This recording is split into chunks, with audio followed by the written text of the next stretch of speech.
Hey guys, Miss Emily here from the Children's Department at the Main Library branch, and I'm joined by two very special guests today. This is Annie, and as you can see, she's a little tired and she's a little bit of a diva. I'm also joined by my other pup, Remington. He's also tired. They've had a big morning of play, but what they don't know is that our video today, our demonstration, is all about them. Because today I'm going to teach you guys how to make dog treats out of 3 simple ingredients. It's super easy. We make them all the time in our house, and they look bored right now, but I promise you that once these treats are done, they will be nothing but excited. So if you guys are ready, let's get in the kitchen. All right, guys. So for these dog treats, you need 3 ingredients, very simple. 1 3/4 cup whole wheat flour, 1/2 cup of peanut butter. And for the peanut butter, make sure that it doesn't have any xylitol in it. That is an ingredient that is sometimes in sugar-free gums or some different types of peanut butters, and that is poisonous for dogs, so it's important to check that. And then 1 cup of pumpkin puree. Another thing to note with the pumpkin puree is that it needs to be 100% pumpkin. So not the pumpkin pie canned mix that you can buy, but 100% pumpkin. And for tools, you'll need a mixing bowl, a cookie cutter. I have a dog bone shape just because we make these a lot in our house. A rolling pin, parchment paper, and then a cookie sheet. So I have already preheated the oven to 350 degrees. So while I'm making the dough, we may hear a beeping sound. That is just the oven going off. Now be warned, like anything else with peanut butter in it, this is going to get a bit messy. That's why I've got this towel hanging on my shoulder, and I've got plenty of other towels around. Get the rest of this peanut butter off. So this is the part where I'm gonna go ahead and get messy just because I do this so frequently and I'm used to it. If you want to use, if you have a stand mixer, you're welcome to use a stand mixer. If you wanna use a mixing spoon, at least for the first part, you're welcome to. You will probably need to use your hands at some point. It's just like any other sort of dough. At some point you're going to need it. So I literally I start incorporating everything, and this takes a bit of time. So I'm just gonna let you guys watch while I do this. And you'll see that the longer you go, the less flour you have in the bowl and the more it really incorporates to become one thick dough. And it doesn't take that long for you to see that change.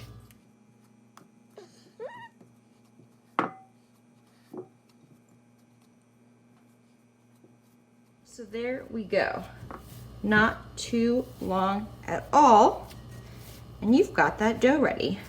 I'm just gonna go wash my hands to get the peanut butter parts off. I'm still gonna get messy, but makes it a little less messy.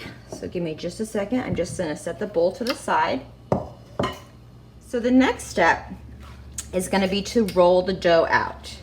Now the recipe is gonna call for parchment paper, and you're gonna have 2 sheets of parchment paper. I have invested in some non-stick silicone baking sheets that I use all the time and I love. So I'm going to use that for the bottom layer. So I'm gonna take my dough, plop it out,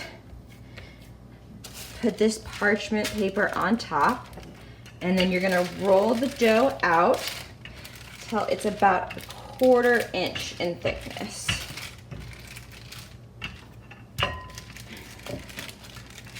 Parchment paper makes it easy, makes the rolling pin, the dough doesn't get stuck.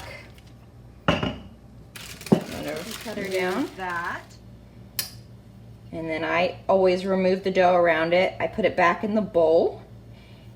And you'll have enough dough left over. usually from this that you can roll out another layer. It'll be small. You may only get like 1 or 2 cookies, but that way you're not wasting anything. So I'm gonna go ahead and do the first round of cookies.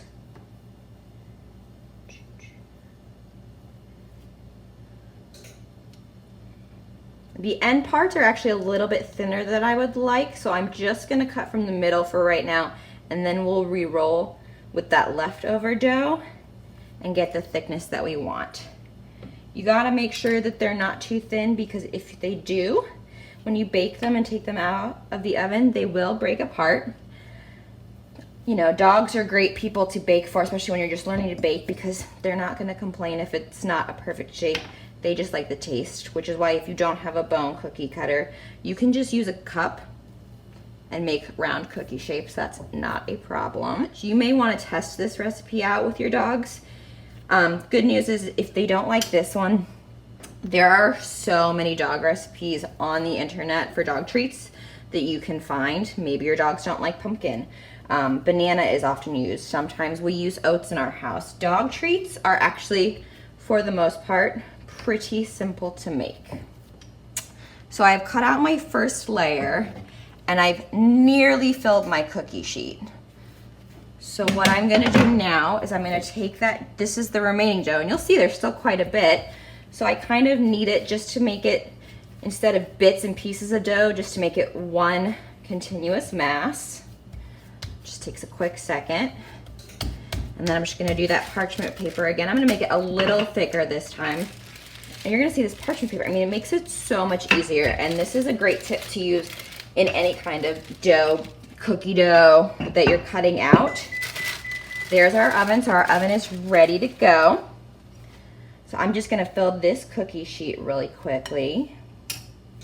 Okay, so my cookie sheet is full. Now, unlike cookie recipes for humans, these are not gonna expand as they cook, so I put them pretty close together. I don't want them touching because they're gonna expand a little. There is some flour, but it's not gonna expand as much as regular human cookies. So what I'm gonna do now, the oven is preheated for 350 degrees. I'm gonna put these in the oven. I'm gonna finish cutting these out and laying them on the side of the tray so that they're ready to go when this comes out of the oven. I'm gonna step off screen for a minute. I am setting my phone timer. So then I'm gonna set my phone timer. It says anywhere between 8 and 10 minutes. My oven, I know just because we use it so much, it tends to take the longer end of the range. So I'm setting my timer.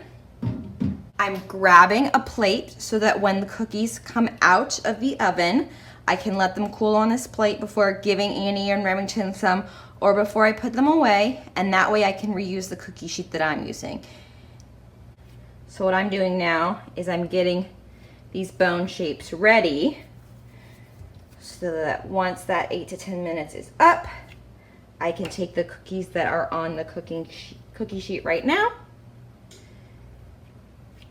and put them on the plate, and then put these guys in the oven. I get to a point where there's just not enough dough for another bone, so I'll just take it in my hand, roll it and flatten it the way you would human cookies. So that is the dough recipe. I'm gonna leave you guys while we wait for the rest of the dog biscuits to bake, and I'll be back when we get them out of the oven so you can see what they look like. Okay, so the cookies are nearly ready, so I have grabbed my oven mitt. Make sure that you grab one of those. Parents, if you're working with your little ones, I would definitely recommend grabbing these out of the oven for them. So I'm gonna go ahead and grab those, and then I'm gonna show you what they look like. There is the first batch. So what I'm gonna do now, I'm gonna take my spatula. Again, parents and kiddos, if you wanna just leave them on the cookie sheet to dry, that is, or to cool, not to dry, that is totally fine. And I'm going to put the new layer of cookies onto the sheet. Again, leaving a little bit of space between them, but not too much, not necessary. And you'll see that's for the amount of ingredients that we put in, you get a fair amount of cookies out. How long that lasts in your house depends on how often your doggos eat them. I know Annie and Remington would try to eat them in 2 days if I would let them. Here we go. I'm gonna put the second round in, 8 to 10 minutes. Get them out of the oven. Let them cool down, just like with little ones. I'm gonna let these cool down, and then I will show you what the taste testers think of it. Okay guys, so I've got 2 of my cookies ready to go. Let's see what the taste testers think. Now they look pretty tired, but I'm guessing if I say, you want a treat? Yeah, that usually gets them going. So I've got my treats here in one hand. No, I know you see them. Sit. Good, sit, Remington. So Remington pretty much eats it in one bite, swallows it and asks for more. So he likes it. Annie, sit. Annie's not feeling like listening today. There we go. Now Annie knows a few more tricks than Remington. So Annie, give me paw. Watch out, Remy. Annie, sit. Give me paw. Good paw. And sometimes she likes to give you both when she doesn't know which ones you want. So, and because she's smaller than him, sometimes he gets extra. What do you guys think? You gonna ask for more? So there you have it. They are a hit. Now, you can go ahead, if your dogs aren't going to eat them all, like mine are, you can store them in an airtight container. You can leave them out, or if you want them to stay for longer, you can go ahead and put them in a freezer, and they will last for 3 months. So, Annie, Remington, and I say thank you so much again for coming into our house and joining us. They didn't know we were going to have guests, and they didn't know they were going to have treats, and they are pretty happy about both of those things. And we hope that you guys are having a great day, and we hope to see you soon.